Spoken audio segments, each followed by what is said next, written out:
AG ನ್ಯೂಸ್ಗೆ ಸ್ವಾಗತ.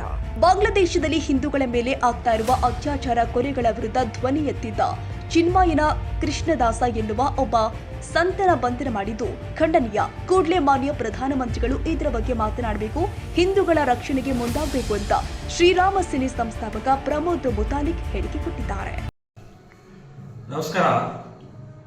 ನಿನ್ನೆ ಬಾಂಗ್ಲಾದೇಶದಲ್ಲಿ ಚಿನ್ಮಯ ಕೃಷ್ಣದಾಸ್ ಅನ್ನುವಂಥ ಒಬ್ಬ ಸನ್ಯಾಸಿ, ಒಬ್ಬ ಸಾಧು, ಒಬ್ಬ ಸ್ವಾಮೀಜಿಯವರನ್ನು ಬಂಧನ ಮಾಡಿದ್ದಾರೆ.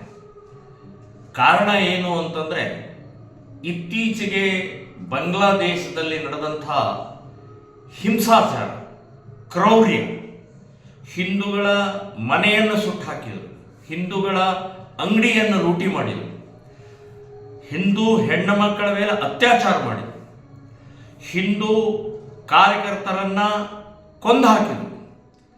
ಈಗ ಅನೇಕ ದೌರ್ಜನ್ಯಗಳನ್ನು ಅನ್ನೆಸೆಸರಿ, ಯಾವುದೇ ಸಂಬಂಧ ಇಲ್ಲದಂಥ ಹಿಂದೂಗಳ ಪಾಡಿಗೆ ಬದುಕ್ತಾ ಇರುವಂಥ ಹಿಂದೂಗಳ ಮೇಲೆ ಇವರು ದೌರ್ಜನ್ಯ ಮಾಡಿದ್ದು ಅಕ್ಷಮ್ಯ ಅಪರಾಧವನ್ನು ಮಾಡಿದ ಪರಿಣಾಮದಿಂದ ಅಲ್ಲಿ ಚಿನ್ಮಯ ಕೃಷ್ಣದಾಸ್ ಇವರ ನೇತೃತ್ವದಲ್ಲಿ 16,000 ಜನ ಹಿಂದೂಗಳು ಪ್ರೊಟೆಸ್ಟ್ ಮಾಡಿದರು, ಪ್ರತಿಭಟನೆ ಮಾಡಿದರು. ತಪ್ಪೇನು? ಪ್ರಜಾಪ್ರಭುತ್ವ ಇದೆ, ಇನ್ನೂ ಇಸ್ಲಾಮಿಕ್ ರಾಷ್ಟ್ರ ಆಗಿಲ್ಲ. ಇಸ್ಲಾಮಿಕ್ ರಾಷ್ಟ್ರ ಆದರೂ ಕೂಡ ಅಲ್ಪಸಂಖ್ಯಾತ ಹಿಂದೂಗಳ ರಕ್ಷಣೆ ಮಾಡುವಂಥದ್ದು ನಿಮ್ಮ ಹೊಣೆ ಇದೆ, ಜವಾಬ್ದಾರಿ ಇದೆ. ನೀವು ಹುಟ್ಟಿದ್ದೆ, ಬಾಂಗ್ಲಾದೇಶ ಹುಟ್ಟಿದ್ದೆ ಭಾರತದಿಂದ ಅಂತ ಅನ್ನೋದು ನೆನಪಿಟ್ಕೊಳ್ರಿ. ಸೊ ಇದನ್ನು ಮರೆಯೋಕ್ಕೆ ಸಾಧ್ಯ ಇಲ್ಲ. ನಿಮ್ಮನ್ನು ಹೇಗೆ ಹುಟ್ಟಾಕಿದ್ದೀವಿ ಹಾಗೆ ಸಾಯಿಸಲೂಬಹುದು ಅಂತನ್ನುವಂಥದ್ದು ಭಾರತದ ಕೈಯಲ್ಲಿದೆ. ಸೊ ಆ ರೀತಿಯ ಉದ್ದಟತನದಿಂದ ಹಿಂದೂ ಸಮಾಜದ ಮೇಲೆ ಇವತ್ತು ನಿಮ್ಮ ಆಕ್ರಮಣ ಇದು ಹದ್ದು ಬಸ್ನಲ್ಲಿಡಬೇಕಾಗಿದೆ. ಇನ್ನು ಕೇಂದ್ರ ಸರ್ಕಾರ ಬಾಯ್ ಬಿಡಬೇಕು, ಕೇಂದ್ರ ಸರ್ಕಾರ ಆಕ್ಷನ್ ತಗೊಳ್ಬೇಕು. ಬರೇ ನಿಮ್ಮ ಖಂಡನೆ ಮಂಡನೆ ಸಾಕು, ನಾವು ಕಠಿಣ ಕ್ರಮ ತಗೊಳ್ತೀವಿ ಸಾಕು, ಎಚ್ಚರಿಕೆ ಸಾಕು. ಒಂದು ಸಲ ಈ ಹುಟ್ಟಿಸಿದಂಥ ಈ ಬಾಂಗ್ಲಾದೇಶಕ್ಕೆ ಸರಿಯಾದ ಬುದ್ಧಿಯನ್ನು ಕಲಿಸುವಂಥ ಪ್ರಕ್ರಿಯೆ ಮಾಡಲೇಬೇಕು ಕೇಂದ್ರ ಸರ್ಕಾರ. ಇದನ್ನು ಬಹಳ ಅವಶ್ಯಕವಾಗಿದೆ. ಇದರ ದುಷ್ಪರಿಣಾಮ ನಮ್ಮ ದೇಶದಲ್ಲೂ ಆಗ್ತಾ ಇದೆ. ಸೊಕ್ಕಿಗಿರುವಂತಹ ಇವತ್ತು ಈ ಮುಸ್ಲಿಂ ಕಿಡಿಗೇಡಿಗಳು ಇಲ್ಲೂ ಕೂಡ ಅದೇ ಮಾದರಿಯಲ್ಲಿ ದೌರ್ಜನ್ಯವನ್ನ, ಅದೇ ಮಾದರಿಯಲ್ಲಿ ಹಿಂದೂ ಹುಡುಗಿಯರ ಮೇಲೆ ಅಪಹರಣ ಮಾಡುವಂಥ ಪ್ರವೃತ್ತಿ, ಮಾನಸಿಕತೆ ಇವತ್ತಿನ ದಿನದಲ್ಲಿ ಎಲ್ಲ ಕಡೆ ನಡೀತಾ ಇದೆ.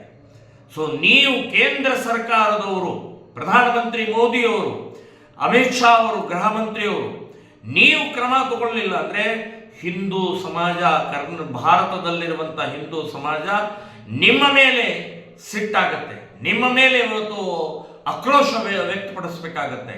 ಸೊ ಇದನ್ನು ಬಹಳ ಗಂಭೀರವಾಗಿ ಹೇಳ್ತಾ ಇದ್ದೀವಿ.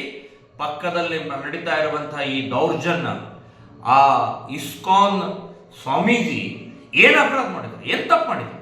ಪ್ರಜಾಪ್ರಭುತ್ವದ ಆಧಾರದ ಮೇಲೆ ನಮ್ಮ ಮೇಲೆ ದೌರ್ಜನ್ಯ ಮಾಡ್ತಾ ಇದ್ರಿ. ಅದರ ವಿರುದ್ಧ ಒಂದು ಪ್ರತಿಭಟನೆ, ಶಾಂತವಾದಂಥ ಪ್ರತಿಭಟನೆ ಇದೆ. ಯಾವುದೇ ಕೈಯಲ್ಲಿ ಬಡಗಿ ನೀವು ಮುಸ್ಲಿಂ ಕಿಡಿಗೇಡಿ ತಲವಾರು ಹಿಡ್ಕೊಂಡು, ಪೆಟ್ರೋಲ್ ಬಾಂಬ್ ಹಿಡ್ಕೊಂಡು, ಬಾಟ್ಲಿಗಳನ್ನ ಹಿಡ್ಕೊಂಡು ಹೋಗಿಲ್ಲ. ಅವರು ಅತ್ಯಂತ ಶಾಂತ ರೀತಿಯಿಂದ ಭಜನೆಯನ್ನ ಮಾಡ್ತಾ ಪ್ರತಿಭಟನೆ ಮಾಡದಂಥವ್ರ ಮೇಲೆ ಇವತ್ತು ನಾಯಕತ್ವ ವಹಿಸಿದಂಥ ಆ ಚಿನ್ಮಯ ಕೃಷ್ಣದಾಸ್ ಅವರನ್ನ ಬಂಧನ ಮಾಡಿದ್ದು ತಪ್ಪು ಮಾಡಿದರೆ ಕೇಂದ್ರ ಸರ್ಕಾರ ಕೂಡಲೇ ಪ್ರವೇಶ ಮಾಡಿ ಅವರನ್ನು ಬಿಡುಗಡೆ ಮಾಡಿಸಿ ಆ ತಪ್ಪಿತಸ್ಥರ ಮೇಲೆ ಕ್ರಮ ಆಗೋ ಹಾಗೆ ನಾವು ಕೇಂದ್ರ ಸರ್ಕಾರಕ್ಕೂ ಆಗ್ರಹ ಮಾಡ್ತೀವಿ.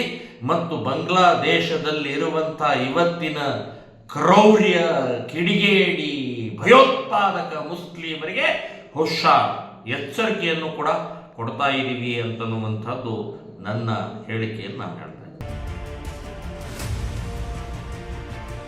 ಕನ್ನಡಿಗರ ಮೆಚ್ಚಿನ ನಿಮ್ಮ ಎಜೆ 24/7 ನ್ಯೂಸ್ ಕನ್ನಡ ವಾಹಿನಿ ಇದೀಗ ಟಿವಿಯಲ್ಲಿ ಲಭ್ಯ. ವೇಳೆ ನೋಟಿಸ್ ಕೊಟ್ಟಿದ್ರೆ ವಾಪಸ್ ತಗೋತೀವಿ. ಇವತ್ತು ವಕ್ಫ್ ಪ್ರಾಪರ್ಟಿ ಅಂತೇಳಿ ಬರ್ತದೆ ಅಂತ ಹೇಳಿದ್ರೆ ರೈತರು ಬೀದಿಗೆ ಬದಲು ಏನ್ ಮಾಡ್ಬೇಕಾಗತ್ತೆ? ಯಾರು ವೋಟ್ ಹಾಕಿಲ್ಲ ಅಂದ್ರೆ ಗ್ಯಾರಂಟಿನೆಲ್ಲ ಸ್ಟಾಪ್ ಮಾಡ್ಬಿಡ್ತೀವಿ.